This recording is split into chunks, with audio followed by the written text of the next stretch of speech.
Hey Nathan, I heard you pull your pants down all the way to listen to the Unrealistic Elephant podcast. Feels good, man. Welcome to the Unrealistic Elephant podcast.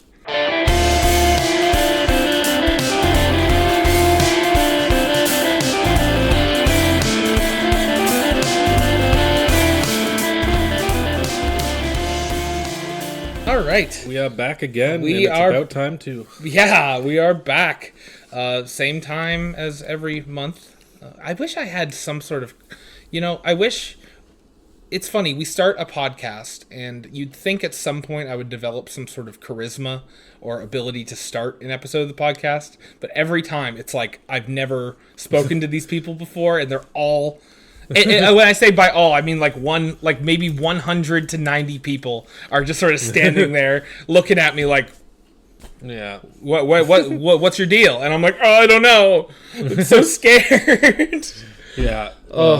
I mean, I think that's fitting for this episode, though, considering like the nature of the characters and everything that we're going to be talking about. Yeah. But I don't know. I thought last time it was pretty good. Yeah, energy was high last time. Yeah, so I don't know. Let's see if we can match that. Oh, we'll see. Yeah, we don't got Dusty here with us, nor do we have Danny or Quinn or It's just us. Stand and Stan or anyone else. We should have got Stand and Stan to talk about Pepe. Yeah, I don't know what his thoughts would be on that, but send him a message, and if he responds to you, I'll put it right on the screen right here. Yeah. Okay, well, I'll see what happens.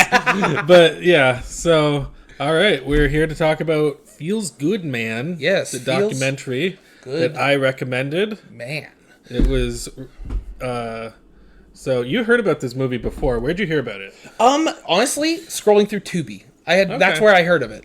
It was just one of those movies. That's where I watched it, and it was an interesting concept. I was like, I'm definitely interested in this. I didn't realize how deep it went. Yeah. To me, it's interesting, but it's about as interesting to me as any other meme that would have its own documentary made about it. It's like, okay, well, you're probably going to go into, the origins and how it blew up, but the scope in this, I wasn't even really prepared. I guess I should have been, considering how crazy this goes.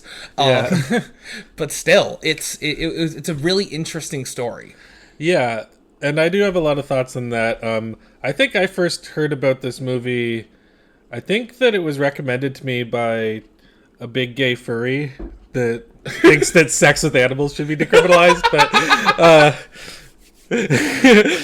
I don't remember his name. I don't remember his name, but or what he thinks about anyone's films. Yeah, so God, I remember something like that happening. We really can't get through a single episode without throwing. That's why I didn't want to bring his name, and we still aren't. Yeah, we don't know who we're talking about. Yeah, no, it was like, I don't know, Ralph the I Hate Everything guy. I don't remember, but yeah, it's amazing that he recommended a movie to me that was about anthropomorphic animals. Who would have thought? But anyway, so I don't know. I remember hearing about this.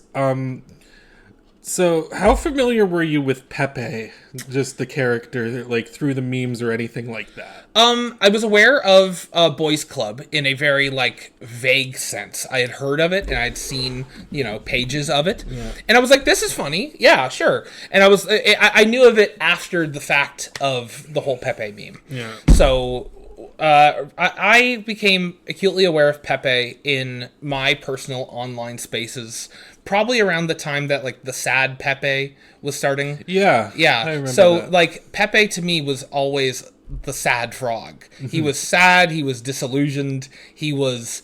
It's how they talk about it. He's just so sad in this incarnation. That's all I thought of. Yeah. But so that was really my big first introduction to the character, was this sort of idea that he's this sad, lonely guy, which is, as it turns out, not really far from the truth. He's such a chill dude. Yeah, because they started doing the whole thing with Wojak, and I kind of remember Wojak and Pepe, the two things coming together. I do kind of remember seeing that online. It's interesting, too, because it's I literally make documentaries about YouTubers. Yeah, exactly. And there's a lot of shit that goes on in the interview that just goes under my radar that I don't see.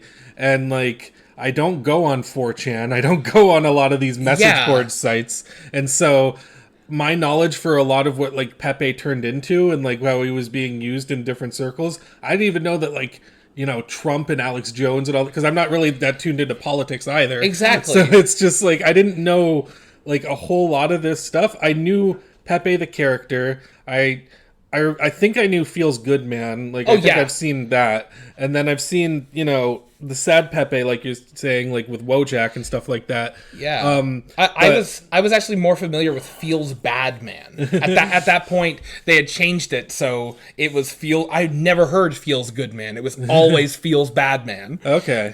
Yeah, I think I might have heard of Feels Good Man, but I like what I'm saying is I certainly didn't know about Kill Jews Man or any of the other things that were like coming up. I think that maybe that makes me pure that I wasn't on like places in the internet where this type of like stuff was being distributed and like shared around. Anyway, I have a lot to say about how that happens, but like, well, I say pure, like my YouTube recommended like is 25% North Korean documentaries. And so like, it's especially for us who have been on YouTube for such a long time. We've had YouTube accounts forever, and the algorithm has changed so many times that I don't know what the back end of my YouTube account and like what it thinks I want looks like, but I get the most out there wild shit. So like, I don't even know if what I'm experiencing is like the cultural norm. I've never people talk about certain internet celebrities and I'm just completely out of the loop. Yeah, no, that happens to me all the time, especially since the introduction of Twitch. Yes. Like there's so many people on Twitch. And it's like the only reason I would ever know that they exist is through YouTube drama. Like that's the only reason that I know that Pokimane exists is just because she pisses off YouTubers. And and this is just my 2 cents about Twitch. This might be a little unrelated, but I might sound like old man yelling at cloud, but like I don't have time. I don't have any time for this. I have time for like a 20-minute YouTube video, but 6-hour streams that people stay in for the whole time, and it's like this FOMO thing where if they only stream for that period of time, and if you miss something, you missed it, and then you weren't there, and it's like, I just wish I like YouTube personally a little bit better. Live streams like stress me out. Yeah, I mean, a lot of people have it as kind of like a social thing or like kind of a pseudo social thing. It's not quite going out, hanging out with your friends, but it's a little bit above talking to, a battery-operated boyfriend or something like that. So it's kind of in between those two realms. And, it is this thing where, you hang out with a content creator and, it's just kind of like you feel like you're in their inner circle, even though you're really not. Yeah, it's that parasocial thing that's so prevalent on the it's just today. like, I mean, even if I have the time to watch like something for 6 hours or something, like there's YouTube creators like, I don't know, Dylan the Night Owl or something that like create 6-hour long documentaries. Or like Geno Samuel with the fucking Christiana Comprehensive History. Yeah, and fucking Quentin Reviews has made like 20 hours of Beverly Hillbillies content. Like it's like, and I would rather like watch something produced like that. I'm not saying that like making a 6-hour documentary automatically makes it better than like a shorter documentary or anything, but between something like that or a Twitch stream, I don't know. I guess I never really had that sort of parasocial relationship with the internet. To me, it's like, and I know a lot of people like when they see like dark stuff on the internet, which kind of bringing it back around to like this whole conversation with Pepe. I know a lot of people when they see stuff like that, it really agitates them. And I've always been someone who's embraced that, kind of like with the Sonic video that I made. Like, exactly. To me, it's just like, this is just internet shit. It doesn't really matter. Exactly. And so, but we're getting to the point now, like, I'm from an older time. Like, we are, we back in the day felt like the young, cool people doing all the new internet stuff, and it felt cool. Yeah. But, like, now this is no longer us. This is a completely different environment now. Yeah. Like, yeah.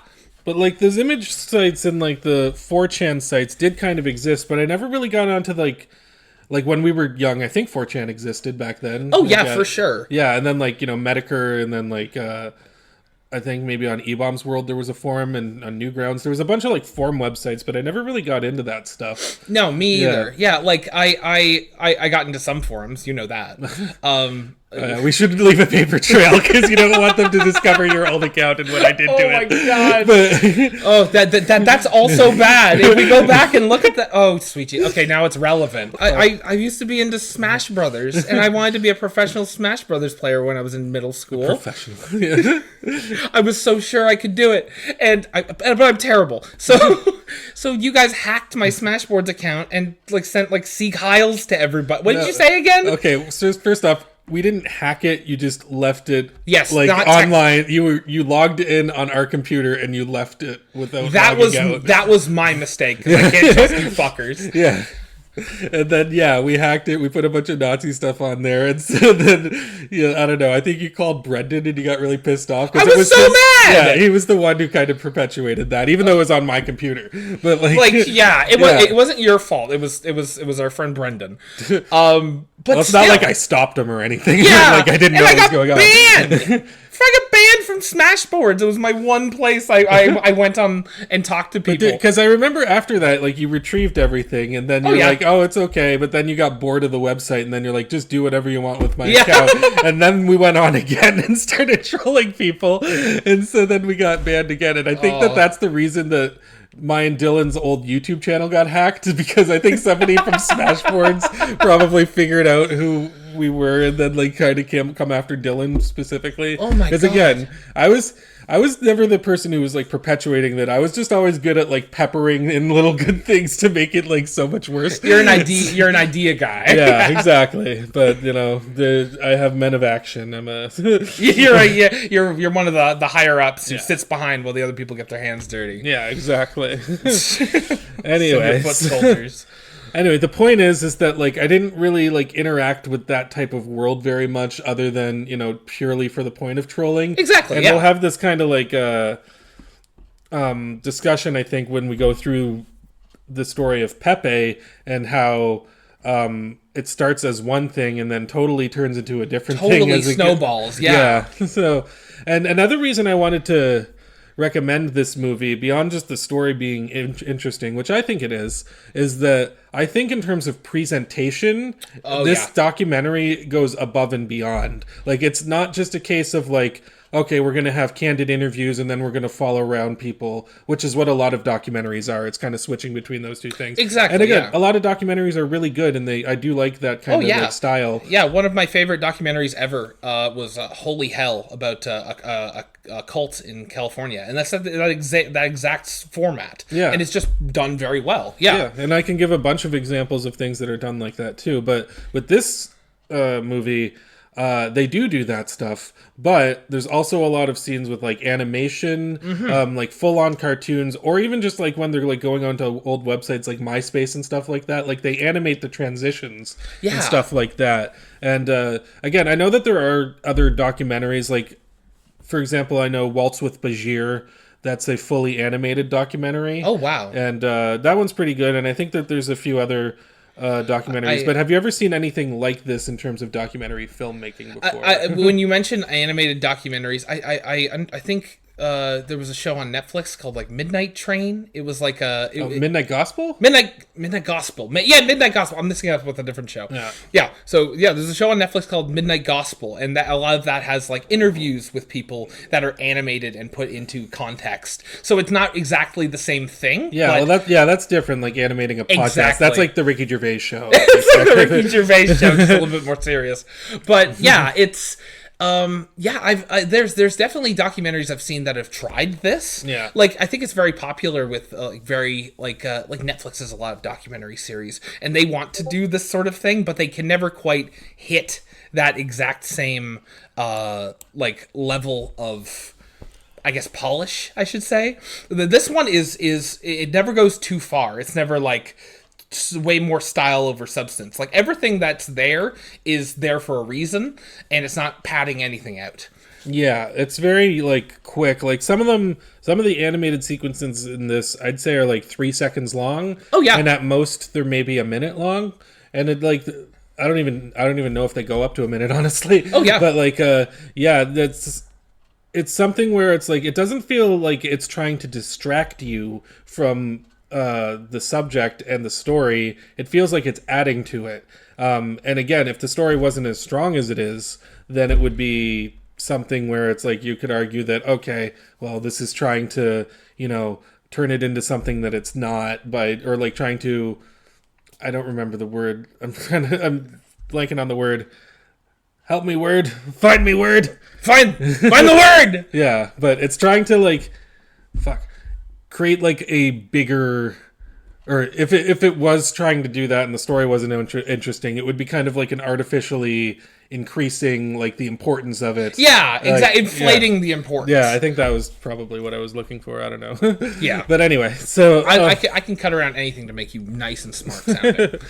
Yeah, but anyway, well, you're gonna have to do that a lot probably if we're talking about internet forums and stuff like that. So, with this movie, it sort of starts off with the creator of Pepe, Matt Fury. Yes. And it's talking about like his family and stuff like that. And they make it very clear from the beginning of the documentary that this is going to be about how his creation got turned into something that it was not. It got turned into a symbol for hate and a symbol. It was basically like if the swastika was a frog. Exactly. That's exactly what it was. Yeah. And I think that Matt, I guess in documentaries you can't really talk about like people like protagonists and stuff, but like the way the story is told, Matt is the main character of this documentary. Yeah. Like he's the subject. Yeah. The subject. Yeah. Most of this is through his perspective. Any sort of people that they speak with or like. Now I'm blanking. Fuck. Any sort of topic that they approach, they usually talk to other people first and get a informed opinion. They talk to psychologists. They talk to internet magicians. I don't know what his deal was, but and then after all of these words are spoken, he is then. We go to Matt, and Matt presents his sort of view on everything, because what's most important is the view of the creator of the symbol. And it's so funny because Pepe was not like a symbol at all. Pepe was just a guy. Yeah. He was a character in a comic. It's so strange because we will get into this, but Pepe has been transformed so much that it is impossible to divorce it from what it has become, which is the worst part about the whole situation. Well, I mean, you could argue. Anyway, that's kind of like near the end of the movie when they go to Well, we'll get into that. So yeah, but yeah, so just to kind of start off with like where the character created. I mean, it seemed like a very genuine place of just like, hey, this guy, he doesn't really have any sort of major political views. He doesn't really have any sort of, hate in his heart. He's just some dude from San Francisco who is drawing some comics to entertain people and hopefully, get his name out there. And I'd say like even especially nowadays to like create a new like character and stuff like that, it's hard. Yeah, it's hard to get like your stuff noticed. Absolutely. And it was like this thing with because I believe the comic that Pepe was in, because I know that he was drawing Pepe like ever since he was like little. Yeah. But the comic that he did with Pepe and Brett and Landwolf and Andy. Yeah, Boys Club. Yeah, Boys Club. Yeah, so the Boys Club, I think that came out, he said that he premiered it on MySpace. That's crazy. So, yeah, that's like something where it just goes to show you like, MySpace is still technically around. You can premiere stuff on MySpace. I don't think it'll get wide recognition, but okay. Unless you're like Beyonce or something, then you could restart MySpace. Yeah. That's what Elon should have bought. Anyway. Yeah, so, and this was something very relatable because, like, for me, when I was younger, like I would like draw comics and stuff like that, and I made a bunch of characters and stuff like that. And I mean, I still do writing and things like that. More often now. Recently, I kind of took a little bit of break from my YouTube account to kind of work on like some other stuff. But this is something that I think every artist might have some sort of fear from, if they even can conceptualize it at all. Yeah, it's like. I can't think of another situation where this has happened to someone. Again, it's the situation that this has never happened to anybody. How do you prepare for this? How do you backpedal from this? What can you possibly do? Yeah. And especially considering the fact that Matt seems like a very nice guy, but he's also very naive. Going into this, I think that at the onset of these things, when this shit started, he basically looked at it and was like, okay, whatever. I'm not really looking at that. And to be fair, it was internet shit. And as you said, back in the day, internet shit was nothing. Yeah. Like, you couldn't buy merch with memes on it. Like, that was weird. If you saw someone walking around with a rage face shirt, like, that's weird. Like, where did you get that? Like, there's no way to... It was so... I remember I had, like, the one shirt of the dramatic look gopher. Yeah! I think I still have that. Maybe, I don't know. I don't think I have that anymore. The dramatic chipmunk, but it wasn't it wasn't a chipmunk. It was a gopher. Yeah. Yeah. Like, it was... Internet shit was just nothing. Like, it didn't... Like, there was no...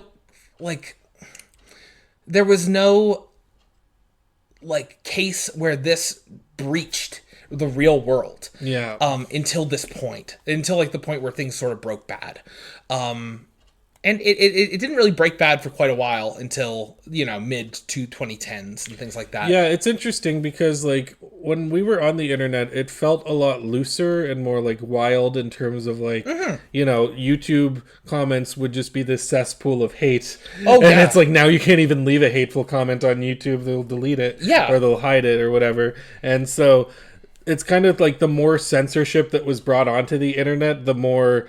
actually insane and crazy that it got. Who would have thought that censorship was do that? Anyway, crazy. I have thoughts on censorship. Let me tell you that. But anyway, so with something like I'm just imagining, like, what if, I don't know, like SpongeBob became like the fucking symbol of the Ku Klux Klan, and it's just like what would, or like Sonic or fucking Crash Bandicoot or like any of these characters that we grew up with. Well, that's the thing, is there's these huge corporations backing these things, and they're so legal happy that if that ever happened, that would be squashed like instantly. Yeah. And the fact that Matt was just one guy who didn't really know what he was getting himself into. He didn't even get himself into it. Like someone found it and got him into it. Like, there was no way for... I say that Matt's naive, but, like, if you look back at the story, like, what could he possibly have done? Yeah, and how could he have possibly foreseen that? Like, exactly, yeah. And that's the thing, too, is just, like, there's this whole thing with Matt just being this single entity where he can't really fight back. I mean, eventually he did. And eventually he started, doing, like, the TED Talks or whatever that equivalent was. Yeah, exactly. And so, like, with so much of, everything being perverse and, like, perverted, and it really kind of, like, makes me think, because I've been reading a lot of Tolkien lately, as you know, probably. Oh, yeah. Yeah, and so... He kind of always said that, like, he doesn't like allegory, and the reason he doesn't like allegory is because allegory is the author telling you how to feel, whereas something like The Lord of the Rings, which is high fantasy, that's kind of like you take your own thing from it. But, there's obviously moral questions in any story, and then there's, like, dilemmas and stuff like that. Exactly. That are, taken from real life and have inspiration and stuff like that. But one thing I just really can't stand about media nowadays is, like, I could draw a stick figure punching another stick figure in the face, and I would have, like, 5 video essays about how this is a reference to fucking, whatever political party that I don't like is trying to, keep down the system and, manipulate people. And it's just like, it's like the fucking lasagna cat video about the pipe, but, like, with politics. Exactly. Like, you could draw a stick figure getting stuck on an escalator, and people would be like, what the fuck is this? I don't know what the fuck's going on. It's like, oh, are you a fucking Nazi now? Everybody is...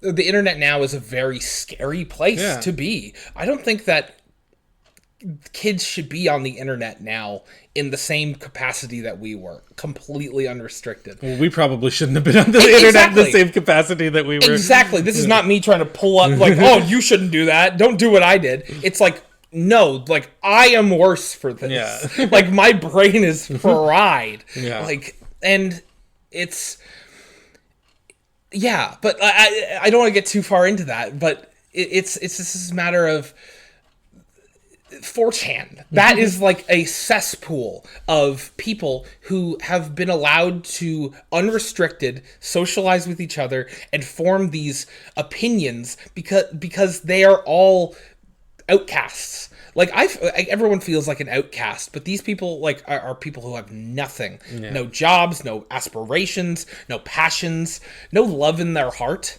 which I think is very important. Well, I mean, like, it's different. Like, not all 4chan users are like that. Oh, yeah. But, like, honestly, when they started to, like, interview 4chan users in this movie, I was like, I would never have admitted to being a 4chan user. Exactly. Well, here's the thing, and this actually segues perfectly into another point about this movie that I really love, is the non-biased nature of who they speak with. Yeah. I think they know perfectly well the picture they're trying to portray, but they are not trying to portray that. Like, they aren't shooting them or cutting. It doesn't seem like they're cutting things out of what they're saying to make these people like the guy who ran Trump's campaign, the NFT crypto guys that they choose. They are just showing these people this is the side that they want to be shown, and it is so telling how these people are. And that's another thing, is the most prominent 4chaner that they interview. You see, like, the very first shot of him is him in his kitchen with his family, and the first thing you see is his family's faces all blurred out, because of course, like, you could not have waterboarded that I am a 4chaner and showed my room. If someone went into my bedroom and filmed it like that, I would commit harakiri. I would commit seppuku, like, in the honor of my family. Like, I would be mortified. But, like, there's also something to say about, like, this guy clearly has some fucked up ideas of how the world works, that, like, you know, we're outcasts, and we're gonna push the world away, and we're gonna make these memes that are to show everyone, we're gonna it's gonna be an uprising. And it's like, it's all fun and games until we get to the segment where he's talking about Elliot Rodgers. And I don't even want to talk about Elliot Rodgers, because it's one of those things where, like, I don't even want to... Elliot Rodgers. I don't even want... I'll talk about Elliot Rodgers all day. I know you will. But I don't think it's good to... Especially for people who commit these horrible acts. I don't think that Elliot Rodgers should be... I think he should be definitely... Like, he should be... Fuck, what's the word? God damn it. He should be shamed for what he did. But there's a lot of... If you bring him up, you're going to bring people out of the woodwork that agree with his mindset. And yeah, that kind of started the whole incel movement. And exactly. Stuff like that, He began the entire incel movement by doing one thing. And it's... I don't even remember the term incel before him. Oh, like, yeah. I remember... Like, I knew what involuntarily celibate means. Like, I knew that term. But I didn't hear, like, the slang incel... till after Elliot Rodgers came out. Maybe it was used before that, but I don't know. Oh yeah, for sure. I don't think he even said incel in any of his videos. I don't even know. Yeah. Like, it's just it goes to show the mindset of these people. And again, I'm really glad they didn't cut around this and make this guy look any better, because he's talking like, it'd be funny. It's funny that Elliot Rodgers is making all these people angry. Yeah. It's and they talk about this veil of irony is. I also love a dry, offensive, ironic joke. Yeah. Love it. If you make Epstein jokes or Hitler jokes, I understand you. I'm going through a Rolodex in my mind. I probably shouldn't say anything. Yeah. you shouldn't have a Rolodex in your mind of Epstein and Hitler. No. Well, Hitler, maybe. I don't actually have too many Epstein jokes, but good for you. Just talking about, like, I know, I'm just all the horrible stuff I could say about anything. But that's kind of me too, is because I do like the dark humor of a lot of stuff, and so do I. I do like a lot of jokes that would be really offensive and would probably get me kicked off of this YouTube channel, or like YouTube in general, if I said them on this podcast. But the whole thing is that, like, when you bring these type of things into, like, a mindset like the internet or like 4chan, for example, if I make an anti-Semitic joke, I'm not it's not because I hate Jews. I'm making fun of the concept of anti-Semitism. Exactly. So, like, for example, a few episodes ago, I think last year, we did the Christmas thing, and I was like, oh, yeah, there's not too many Hanukkah movies, which is interesting because the Jews apparently run Hollywood. Yeah! It's like, I make that joke, not because I think the Jews actually run Hollywood, but because, to me, it's a funny idea that people think that. Exactly. So, yes, it is a means of mocking the people.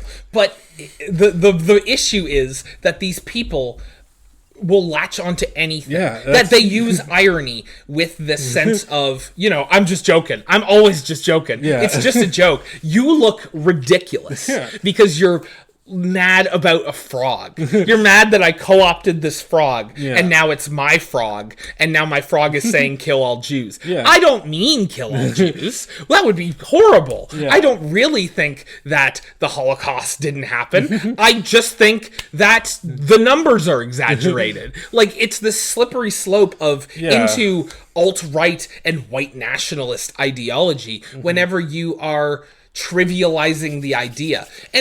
But again, I get it. There is people, I think you need to build up a certain amount of goodwill on the internet before you can throw jokes like that around. Like we're nobody. Like, so if we made these jokes, people can only assume that we mean these things. But if you set a baseline that you are, against this type of thinking, against this, and not in a way to be preachy, it's a horrible, horrible situation that the internet has become, because there's no natural way to make sure that you convey the proper idea to somebody.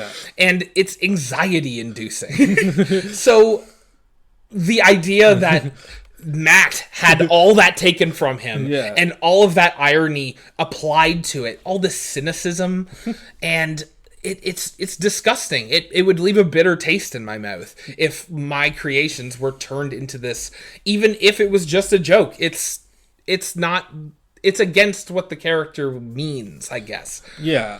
And I mean, like, it's so, I understand, like, the irony of, like, taking a character and, like, doing, like, a warped version of it. Yeah, stuff exactly. Like that. And it's just like, and okay, it's probably against the author's maybe wishes that something like that happens. Yeah. But when you're doing it in a, like, situation like this, and, like, nobody can really, because, even when I was a kid, like, some of these, like, concepts of, like, these things, because I'm just naturally, not to get on a high horse or anything, but I just don't have that type of mentality where I look down on people for, like, their race, their gender, their religion. Okay, well, I was pretty anti-religious for a while. You were. But I mean, like, I didn't hate people who had, like, a cultural thing with religion, or, like, I didn't hate Jews or Muslims, or, like, because I knew people who thought, like, Muslims were dangerous and that, like, Jews were greedy and stuff like that. And it's just like, but I'm just not that type of person naturally. Like, I just think that it's fun to joke about things.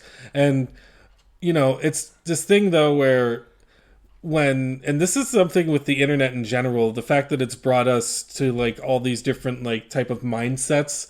Because, like, when we were younger, like, you grow up in your own community and you kind of know the communal mindset around that community, and you don't really know much about, like, the outside world and what they think and, like, how, like, their mind process works and stuff like that.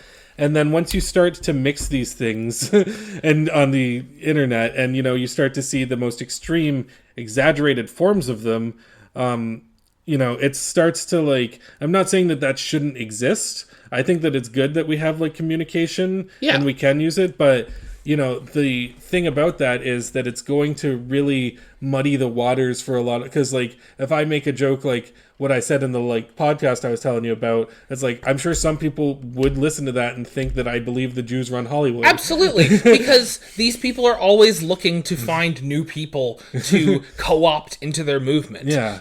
Even if you don't, like people, like, again, like, with the shit with Alex Jones, like, at some point, Alex Jones begins selling Pepe merchandise, or I guess a poster with Pepe on it. and that's not his character to sell. And he is doing that because he knows that people who subscribe to his white nationalist ideas like this character. Yeah. And he is just catering to their interests to try to brainwash and absorb more people into this movement. Yeah, exactly. And, with this, because I did recommend this movie kind of knowing that, politics is, like, as you know, are not my thing. I don't really get into them. And we are in one of the most intense, like, political times ever, like, this year and this last month especially, which I'm not getting into anything. I'm not talking about that. We aren't talking about anything. Don't look at the year. Don't look at the upload date. Nothing happened this month. It's fine. Yeah. I'm not getting into any, like, specific things that have been going on outside of, like, what this documentary covers. But, like, these different, like, things, like what you were saying with Alex Jones and, other people who do things like that. Again, I'm not getting into anything, but, these type of, like, ideas that go around and, like, the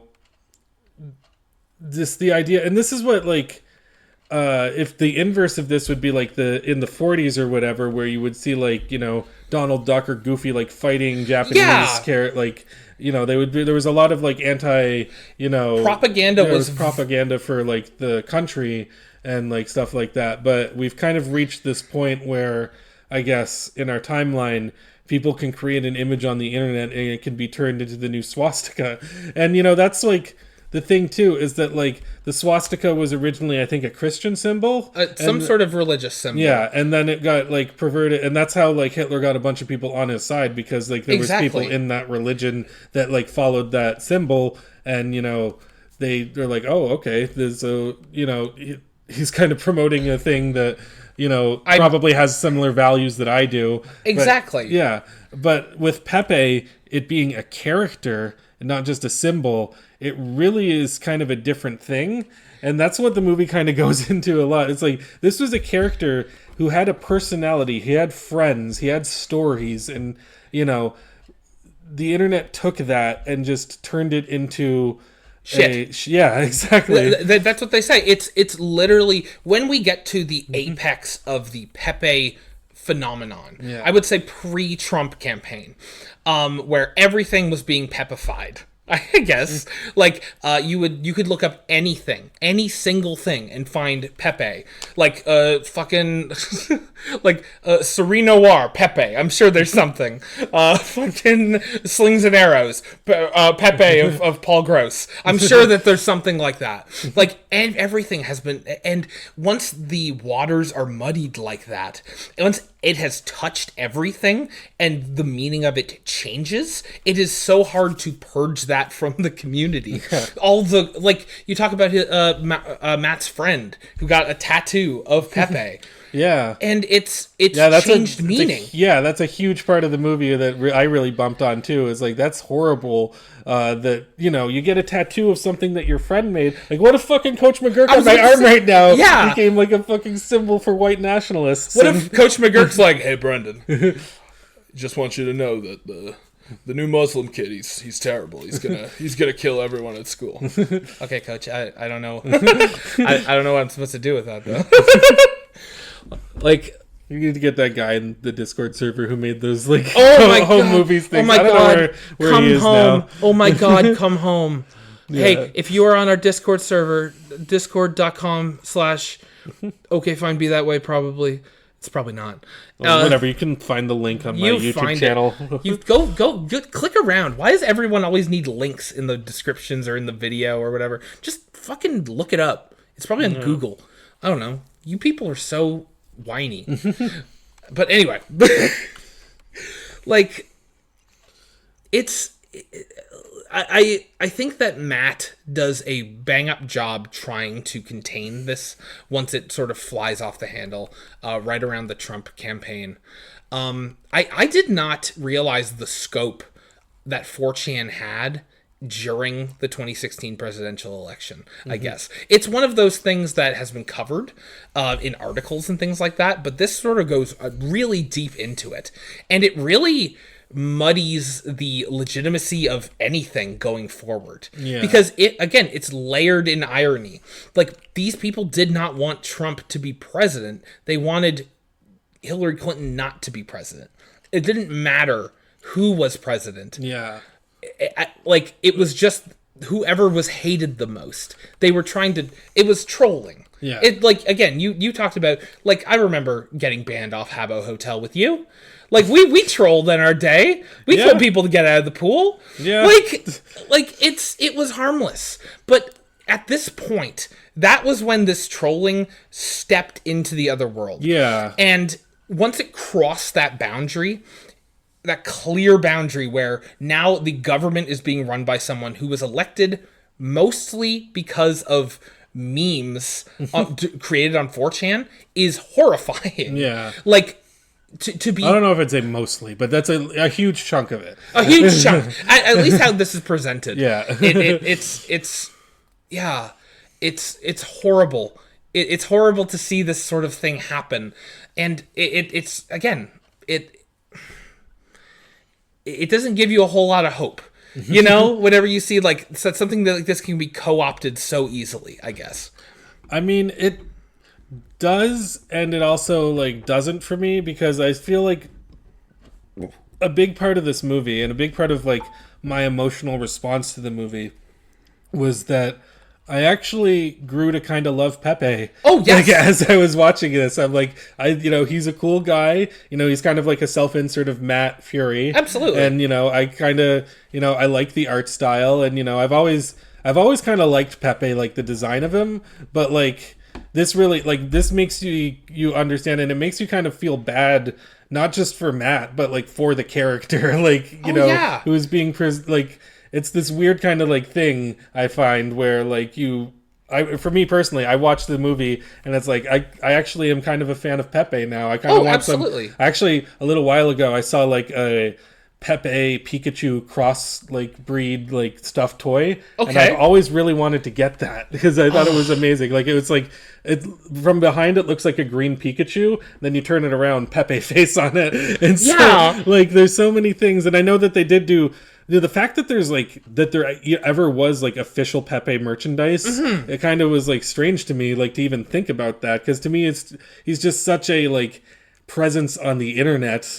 It doesn't seem like something that was copyrighted, and it was copyrighted, and that got Alex Jones into trouble. But even learning about that and how they had this warehouse full of Pepe merchandise that they couldn't sell because the characters was so tarnished for years. It really makes you feel bad, and it makes you I want a Pepe animated series now. I want to have a Pepe movie. I want to bring Pepe into the forefront and then have him be what he was originally supposed to be, rather than a symbol for hate. And I think that did actually kind of happen near the end when Hong Kong, they were using him in the protests. And so there was a thing where which I didn't even know about, the fucking Pepe being in the Hong Kong protests. I had heard about it. I had heard about a lot of characters being co-opted. I know Mei from Overwatch was co-opted. They were really trying to bring in I think I heard about that, yeah. Yeah. So, but I didn't know Pepe. I didn't know Pepe at all. And, it was this great, very pure thing. It was almost exactly what Matt wanted with the Peace Pepes and things like that. The Peace Pepe stuff was, again, I think it's a naive idea that they wouldn't be taken and also co-opted. Creating more Pepe gives more opportunity to corrupt it. I understand what you're meaning by that, but at the same time, it's what can you really do? Exactly. What was the option, the alternative to that? Exactly, and that's what I'm saying. That is, what could you do? Yeah. And I think... I said earlier that it sort of feels hopeless near the end of that movie, but not really. It really gives closure, I guess. It feels good, man. It does. It really, by the end of that movie, it gives this amazing closure to the character. I think at some point, I think it might have been our lovely basement-dwelling 4chaner that we follow for most of the film, says that, Matt, if he feels sad that he sees Pepe die, but then he sort of realizes that Pepe is only dead in Matt's mind. It still lives on in these alt-right, in the alt-right as a hate symbol, which sounds like a bad thing. But the fact that, you know, like you go through Pepe and the transformation he goes through. There's the first Pepe, which is the feels good man, which is representative of everything Pepe stands for. Yeah. It's the freedom to piss in the toilet with your pants all the way on the floor. And if somebody sees you and they ask why, you tell them exactly why. It is the most like amazing representation of just do whatever, be weird, to have weird quirks about yourself that you are unashamed and unwilling to apologize for. Yeah. And that are harmless, by the way, because you could argue that a lot of the 4chaners have weird quirks about them. Exactly. They should be ashamed harmless about. Quirks, yes. But yeah, he slowly becomes, and then by the time that we get to the smug Pepe, the hand on chin, the finger on chin, the knowing smile, the sneer, it's almost like, once it goes back, the film goes back and shows you those original Pepes, it's like I almost don't recognize this character. It's such a slow process from sad Pepe to angry Pepe to the smug Pepe, because the smug Pepe is my least favorite, and they talk about it. It's I don't know if it's my least well I'm talking about base Pepes that aren't saying they want to kill Jews, like ones that can be interpreted like benignly. There is this way of like looking at it. It's like anytime I saw that on the internet or someone responded to me with that, I was immediately mad, and it immediately worked. That's what they wanted it for. It's like it just represents being above somebody or thinking that you're better than somebody, and which is such a shitty attitude to have. It's that Pepe is almost a entirely different thing. And I would say right now, this movie came out in what, 2020? Yeah. 2020. It's been 5 years since then. I haven't seen a single hateful Pepe in that time. Neither have I. And that's why I think that, like, you know, the character actually found redemption by the end of this movie. And, you know, whether or not like that would have changed in 5 years, I don't think that it has. I think that like Pepe is kind of out of the jailhouse, so to speak, when it comes to like the hatred that was surrounding him and being used as a symbol like that. And he's just kind of become this character that people knew. Yeah, he was basically stolen by the alt-right and then abandoned by the same alt-right that had accepted him so much. Like, nobody wants to use that anymore because, again, it's registered on the list of hate symbols, which is something that Matt wants to fix. He wants to get him off the hate symbol list, which I get. He doesn't want his own work being on there because they mentioned if you click on it on the website, his name is there. Like, you don't want to be associated with that. But at the same time, especially when your character was supposed to be a self-insert character. Exactly. So. Like, that's me. It says I kill all Jews. Don't say that. And it's like, I get it, but like, there is this level of, if it's there, people are afraid to use it. Like the alt-right does not want to be seen as a hate group. Most of them, hopefully. I'm not even gonna say most of them. I wouldn't say. I don't think anybody wants to be seen as a hate group. Like, not even like the Ku Klux Klan or like the Westboro Baptist Church see themselves as hate groups. They see themselves as despite the truth of the matter. Exactly. They see themselves as like spreading their own truth of like, or in the case of the Westboro Baptist Church, it's like, this is God's plan, and you know that's why we're trying to explain this thing. And I'm not saying that justifies it. It does not. I'm just saying that like, in terms of how people see themselves, the only people that would really see this as like a hate group would be like the actual 4chaners who are aware of it and they're trying to fan the flames of the fire. Exactly. Yeah. And or not just 4chaners, but just anyone who does that. And the way people are online though is scary, because a lot of these people will just, it's hard to understand someone's true motivations, because if you see somebody on the internet these days, I've seen multiple people who identify as a self-identified enemy of free speech, or a self-identified N-word hater in their Twitter bio. Like, there's no way you seriously believe that. But some of these people just seem like they do and say things like they do. It's like, they are opposed to the idea of happiness. And that is like the 4chan motto is we are, they talk about it like at its infancy, it's we are alone, but we are alone together. But that wasn't, it was used, the forever alone guy before Pepe was used as a way to share sadness and loneliness. And I guess the idea was to have some sort of outlet, but it was never that. Yeah. It was a stewing anger. And that's why Pepe got angrier and more hateful over the course of this period of time, because... And then you talk about like the normiedom that co-opted Pepe for a period of time. There's this crazy roller coaster of people taking this character and using it for their own gains. Yeah. And it's... Absolutely. There is, but by the end of the movie, we see this amazing animation. I don't know how closely Matt Fury was involved in the animation. I know it's all based on his artwork, but I assume that he must have had at least a bit of input into it. Yeah, absolutely. I don't know how much. Yeah, but there's this amazing animation of the boys club scaling a mountain with Pepe's statues of his face, idols of lost gods, staring down at them. Malevolent, benevolent, it's never known. Yeah. But, and they climb the mountain and they see their friend, he's not wearing anything, he's just naked, dipping his feet in the placid water, and he swims off into the sunset. Yeah. And it's this amazing feeling of, that is what happened. Like, this movie came out in 2020, and I feel like that's exactly what happened in the 5 years after, is Pepe has sort of dissolved from the public consciousness.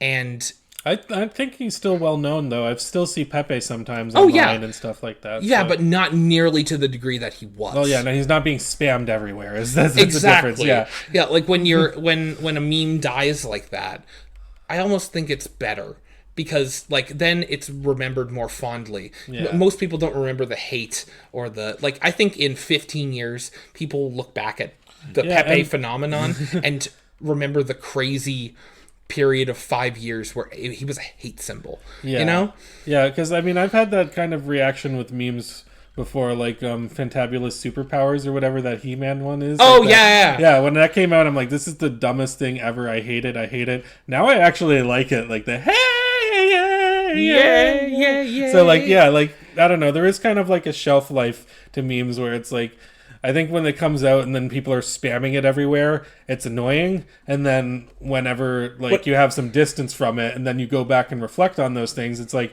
okay, if this wasn't being fucking dropped into my fucking inbox like day after day after day, then I probably would have enjoyed it. It's just it's like you come back to it and you're like it's like Ferris Bueller in the museum staring at the girl. It's just like closer and closer. That was Cameron, but like oh yeah. Well, anyway, but in Ferris Bueller. In Ferris Bueller. Yeah. But it's this really beautiful portrait of like the endurance of the artist, I guess, in the face of, the people you made the art for, the general public.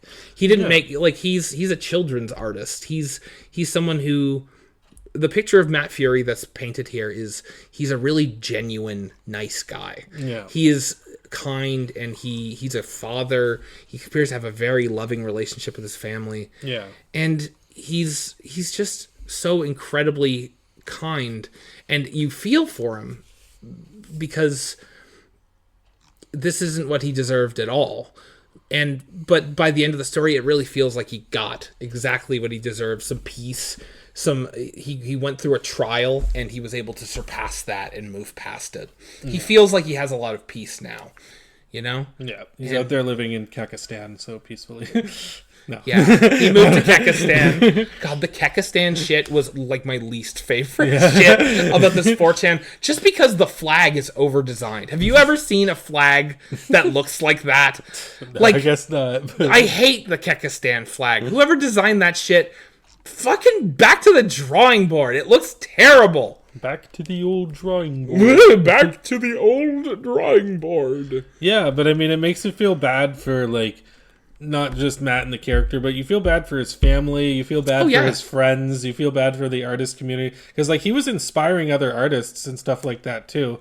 And but what I will say is, because I feel like we've gotten deep into this kind of conversation, there is a lot of like funny, like upbeat stuff in this movie too. Like a lot of the animations are really funny. A lot of the interactions that they have, like with, I find like Matt's writing is to be pretty funny. Like whenever like he's like doing the, you know, the Feels Good Man comic, like I enjoy that. And like, it's great. Like him as a comic artist, he's great. The framing of that last shot, the Feels Good Man shot, where it's Landwolf is playing video games and not even looking at Pepe, and this text box takes up the whole screen, to the point where Pepe is over his own text box. He's just this little tiny part of the panel. It's like really crowded, but it makes it like more funny considering his response is so short. Like there's a lot going on. Like it's so simple. Yeah, exactly. Even like some of the editing in the like documentary I found was funny. Like there was like one part near the beginning where they were talking about or they were talking to an artist, and he was kind of talking about how Matt Fury isn't your typical cartoonist, and then it showed him on screen and it said Johnny Ryan, and under that it put typical cartoonist. Like I was just like funny little shit like that. Exactly. That I actually thought was like really like funny. That it goes that to got show. me, it got like a laugh out of me, and you know I think that's what kind of the whole point of Pepe is just he's supposed to be a funny character that like makes you laugh, and you know like there's relatable things about him too, and you know I think that this movie, it managed to keep that kind of core of what the character is supposed to be while still exploring how perverted that he got over the thing. And that's like kind of the thing, is that like if the core is still there throughout the entire movie, and you have this heart and you have this you know, perseverance, which I think is the story of Matt going through all this and seeing all of this happen, because like I can't even imagine being in his shoes during a lot of this. But I mean, like I said, like you said, though, he has like a family. I'd say like he's pretty successful now, probably partially because of this documentary, and also because Pepe is not like, you know, used in the same way that he was. And so I don't know if he's still on the symbol of hate or like list or whatever. But I don't know. It's just a thing where it's like there's just so many different layers to this movie.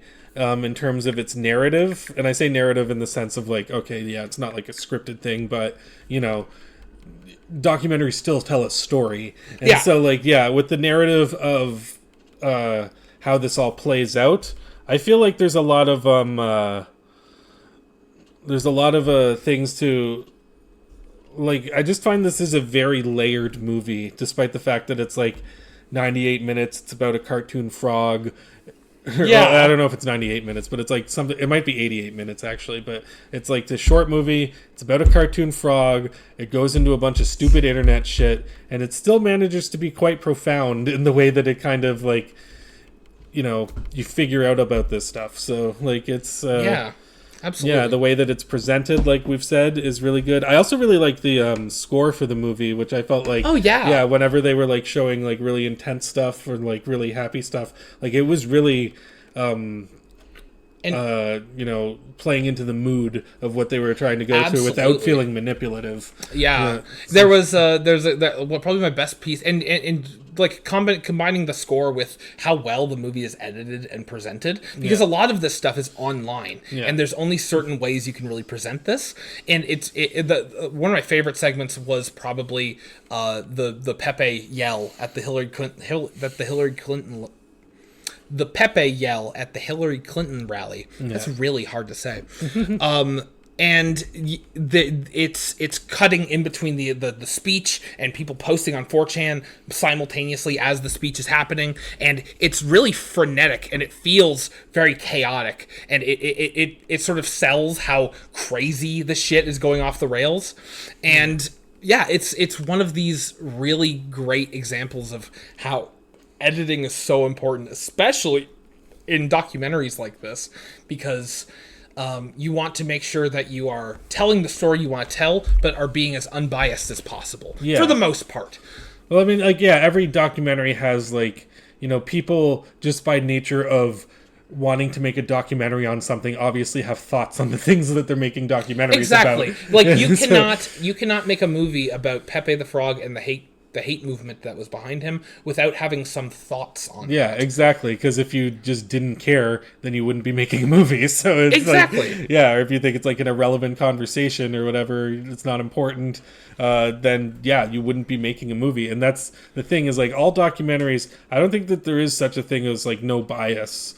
Really, like there's there's always a little bit at least. Exactly. But I mean, you can try your hardest to just make it like, okay, this is the facts of the matter. Like even like something like Christian the Comprehensive History, it's not like Gino Samuel, I don't think, has like no thoughts about Christian whatsoever. It's just that he's presenting it as unbiasedly as he can. And when you do things like that, I mean, even if you don't have like an agenda of like actually saying what it is in the movie or like whatever documentary you're doing, you still have to pick and choose parts of like a story and put them together into like a narrative so that people can follow it. And what you find important in that narrative is going to tell people about what your thoughts are on it, because they could make a Pepe the Frog documentary that doesn't cover any of this stuff and it's just like, boys club or whatever, and just like what his other projects were, and that doesn't go into any of the internet shit. But I mean, that's obviously not important. That's important, but it's not the only thing that's important about the story or the character and everything like that. And just by nature of like, you could just make a review of Boys Club and ignore all that stuff. Sure. And you could do that, but I mean, Boys Club's a good comic. I would love to hear more people talk about it. Yeah, but exactly. it's like talking about Caligula without talking about the fact that they flew a bunch of porn actors out to fuck on the sets. Like, that's one of the most important things. Yeah, it's part of the conversation whether you like it or not. And like when you have so much raw footage of stuff and you have to edit down to like what's important is going to be what you think is important as a filmmaker, and what you think is important as a filmmaker is going to be telling of your views of those things. So I think about that a lot, actually. It's one of those things where it applies to almost all documentaries, but I think it also applies to not nonfiction. It applies to fiction things as well. So, like, if you're making a remake of a film or an adaptation of a book, there is always going to be the filmmaker is always going to have the biased thought of what they like about these stories and what they don't like. And whether they want to or not, that's going to bleed into what you are trying to make, as long as it isn't like corporate and like machine pushed out to fit a deadline. As long as there's some sort of artistic vision, more Superman than Man of Steel, like it's I mean, I think Man of Steel had artistic vision. I just don't like the artist's vision of that. Is a good point. Maybe not Man of Steel. Just have an artistic vision, okay? Yeah. I don't need a metaphor. But like everything that came after Man of Steel that was trying to ape the style. Exactly. Of it, that's a good example. Yeah. Exactly. Yeah. Like the DCU at that time was it was, nobody had a thought about what it should be. It should just be like that first one. Yeah. And the fact of the matter is that you're always going to have a bias no matter what kind of art you're making, even if it was based in nonfiction. So that's basically the long and short of it. That's true. And and I also want to point out that this is a documentary. A lot of people don't really consider the artistic merits of documentaries a lot. It gets overlooked a lot, and I don't think that that's fair. I feel like that there's like so many things that go into documentary filmmaking, and it's just showing you the world without fiction. And like for me personally, I haven't actually seen too many film documentaries, mostly because I watch YouTube documentaries. There you go. But I do understand that there is like artistic merit in something like this, or in something like Waltz with Bashir, or in like a lot of documentaries I've seen, Crumb or The Salesman, or like things like that. And there is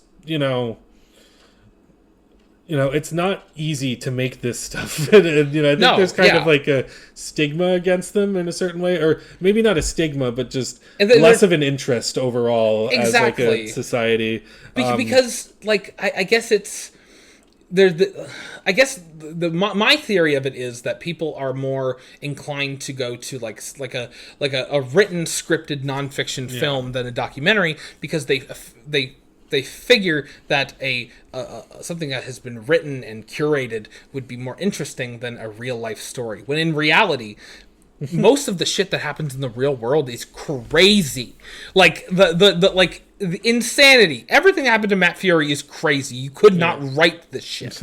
Like it had never happened to anyone ever. You could now, but the fact of the matter is, if you're writing a story about someone whose character gets away from them and becomes a hate symbol, you're writing about Matt Fury. Yeah. Like if you write a story about an actor who like injures themselves and loses any motion, loses any sort of feeling or ability to move below their neck, you're not watching an original story. You're watching the story of like Christopher Reeve. Yeah. Like all of these stories come from a place. Yeah, and that's the thing too, is that like, I've heard the expression before that, you know, truth is stranger than fiction, and the reason why that is because fiction has to make sense. Like truth and reality doesn't always make sense. And it isn't always satisfying. Yeah, you know? exactly. Like in a written story, Matt Fury would, you know, take on this hate group and start the Peace Pepes, and then we would run those bad alt-rights out of the internet, and peace would reign. But that's not what happened. Yeah, exactly. And he couldn't even get them off the hate group, like the hate symbol database. Like it's just simply not going to happen, because that's not reality. Yeah, and that is kind of a thing where it's like, you know, I think I've learned so much, and I understand there's always the argument of like, okay, people are not going to be naturally themselves when they're in front of a camera and stuff like that. So is this really truth? I mean, I remember that's something that Hunter S. Thompson said, that it's like when you bring in the machinery, it gets away from the truth of the matter. Exactly. Yeah, which I can understand his, you know, I mean, that guy was this gonzo journalism. I mean, like, exactly. He wrote a lot of truth in that, but it was like some of it was fiction, and some of it he doesn't know if it was truth or fiction. So exactly, and even if it is truth, that I think that even Hunter S. Thompson is affected by the biases, his own personal biases. Oh, absolutely. Exactly. Like he can talk about, you know, the truth and the sanctity of the truth, and if you're on camera, it's not going to be the same as, you know, your true thoughts. But I don't think anyone can express their true thoughts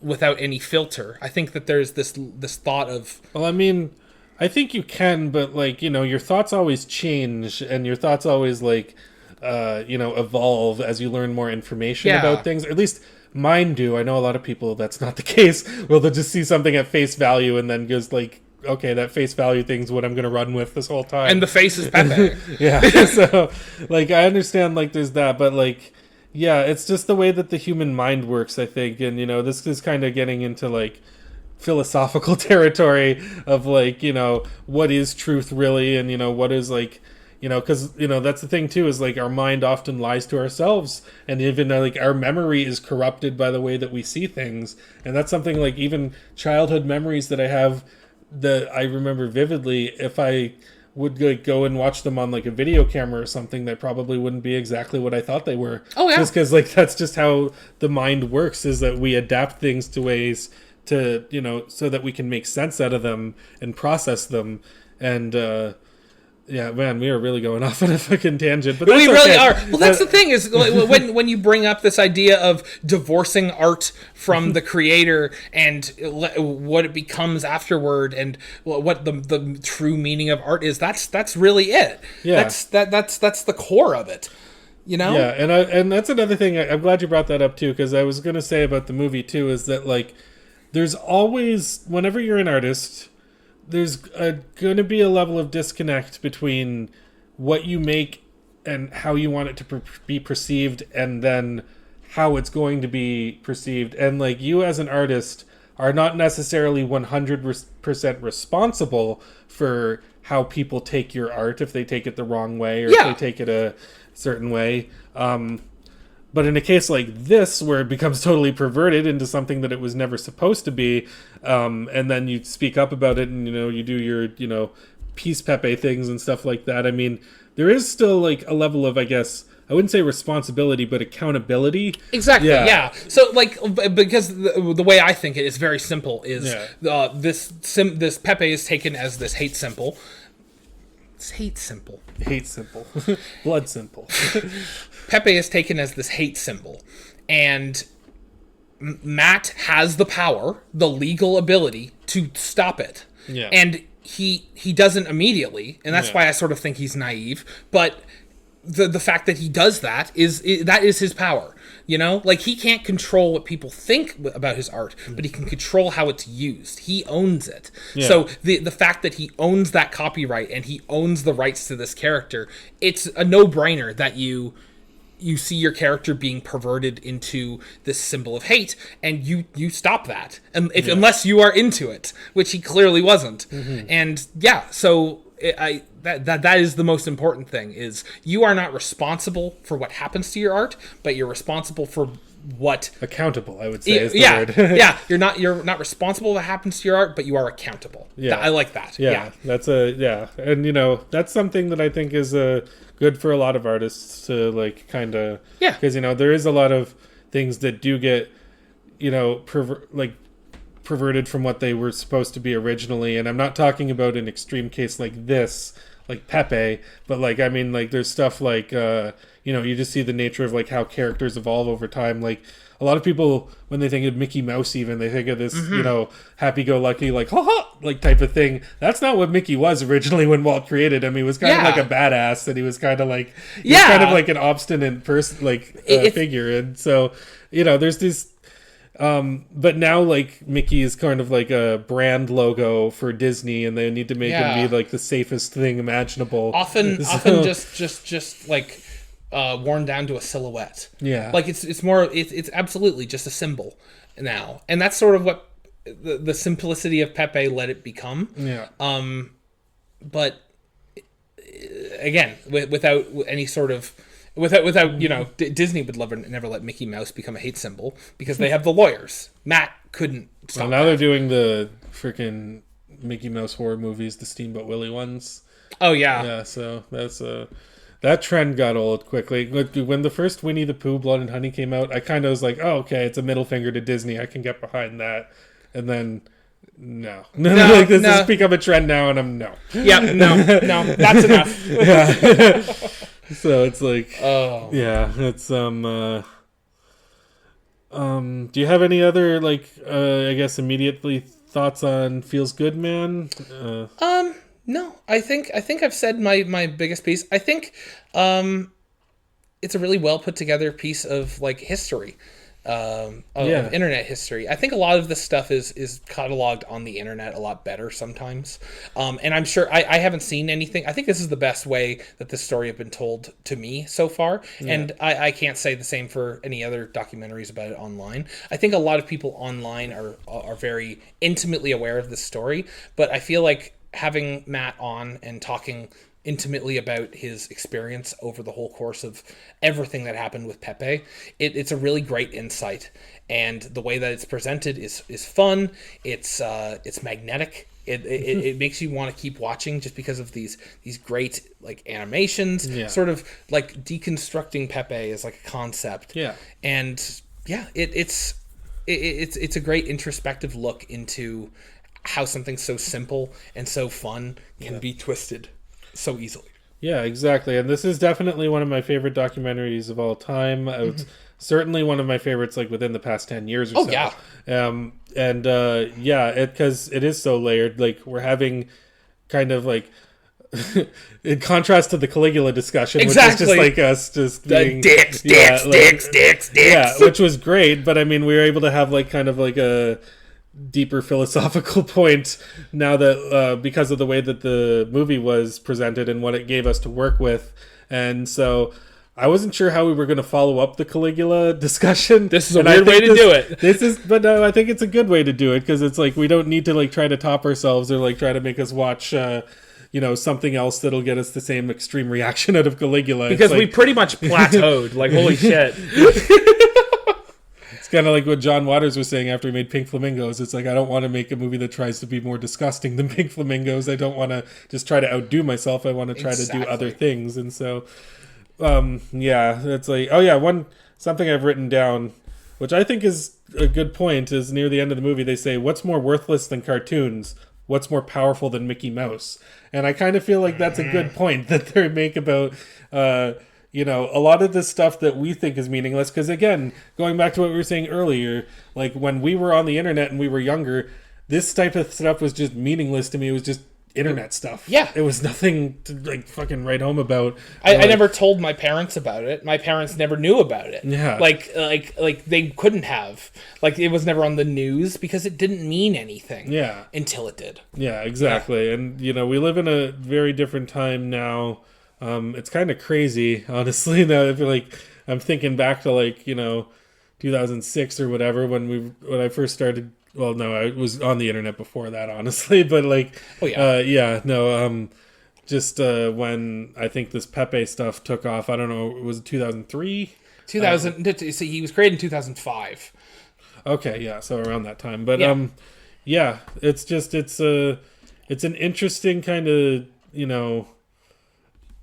look at the evolution of a lot of different things, both the character, the artist behind the character, the internet, the political kind of landscape. There's a lot that this movie has to say. It's saying it in a lot of ways that are really depressing. It's really funny at times. It's really like, oh my god, I can't believe like it's shocking at times. Like, there's a lot of different elements to this movie that, I don't know, it's probably one of my favorite things we've watched on the podcast this year so far.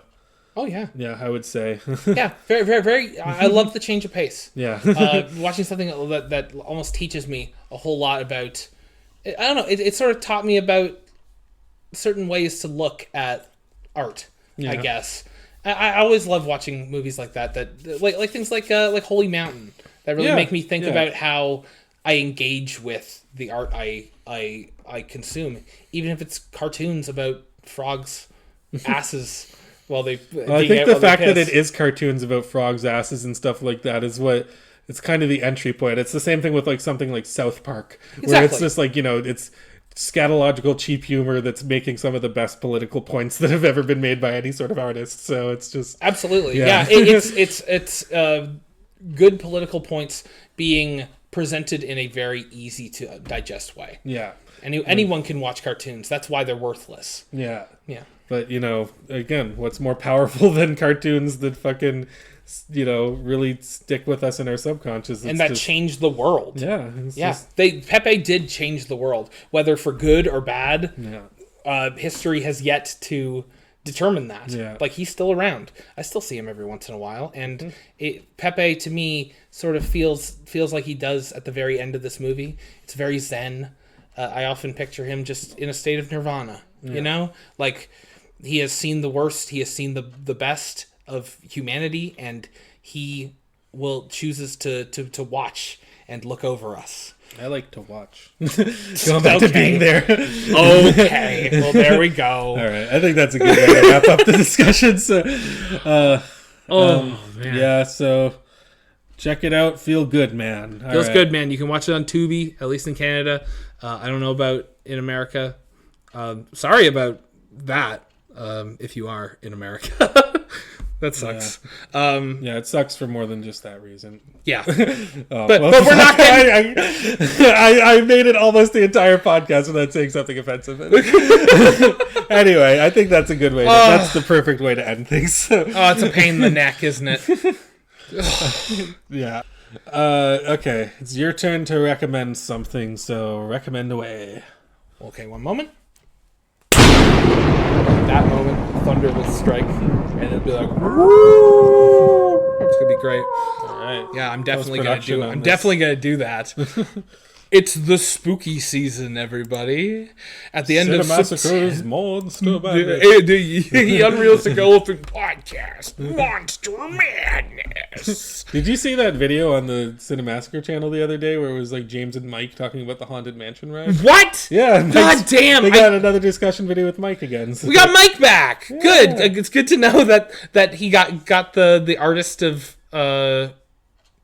what's the name of Mike Matei's comic again? Oh, Loco Bandito. Yeah, the great, amazing artist of Loco Bandito. I would love to see Loco Bandito become a symbol of like love, of like Antifa or like the complete opposite. That'd be pretty great. That'd be great. We should reach out to Mike and see if he can sort of swing that. Do some peace banditos. Don't talk about Mike and swinging. It's still like 12. Oh my god. Hey Mike, why do you have such a big cock? Feels good, man. There you go. But yeah, I decided that the last couple years I was like I always missed the Halloween discussion. I wanted to choose something spooky, and we never get to choose something spooky.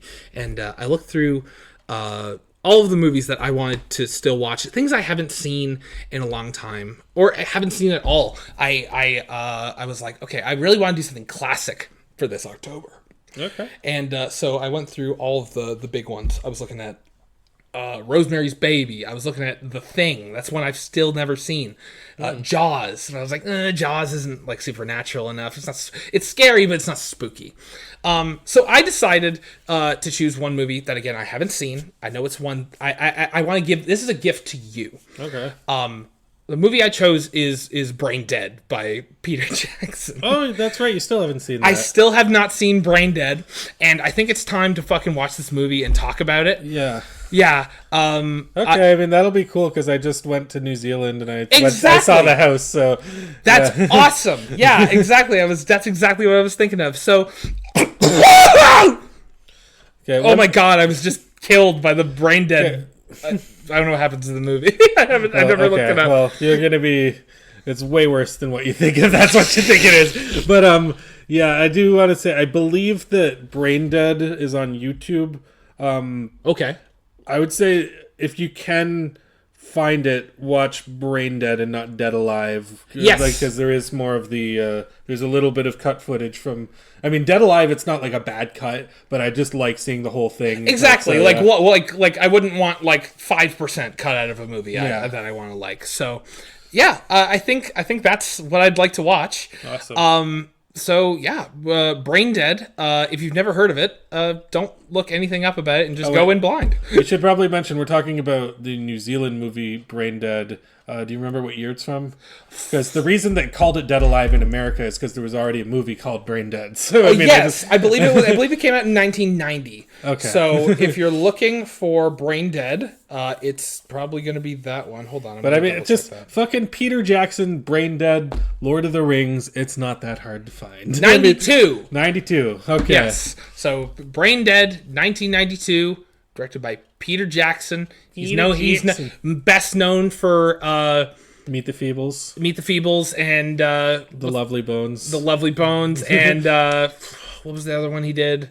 Fucking Forgotten Silver. Oh yes, Forgotten Silver. and there was one more. What was it? The Valley. Yes, The Valley. Everyone loved The Valley. Yeah, he made I haven't seen The Valley. I don't know where to watch it. So.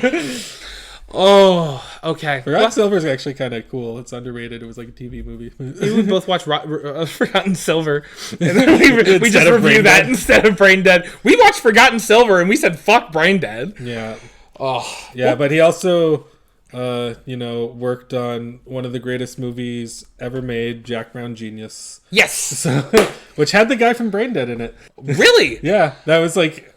he wrote that with his wife, but he didn't direct it. It was awful. Oh, no. I had to break the fucking mood. Like, do not search out Jack Brown Genius as this underrated masterpiece. It's not. Is it at least funny bad? Some of the parts of it are kind of funny bad. Check it out. Yeah, I actually don't remember it that well. I just remember like it was about a guy who was doing like kind of the Icarus thing, flying close to the sun. He was creating like a thing, and then I remember there was one part of it where a girl took her two fingers and stuck them into a head, and that was like one of like the old schlocky like Peter Jackson things, but it was the only part of the movie where something like that happened, and it was just like, and I was like, what the fuck? I feel like if that happened in fucking The Lord of the Rings or something like that. Who made that? I think that was James Cameron. Yeah. Visionary. Yeah, visionary James Cameron, maker of Avatar 6. This time they go to White Castle. Yeah. Yes. All right. Well, I hope you guys had another great and interesting time in the Unrealistic Elephant podcast. A lot of learning done today. Yeah, I think we learned something. Yeah, learned that documentaries are good too, and not boring. Yeah. Most of the time. Unless you're Greg Turkington, and then then documentaries are absolutely they're not real movies. not real. All right, guys. Well, thanks so much for listening. Check out Brain Dead for next month, and we will see you again. Yeah, adios. Adios.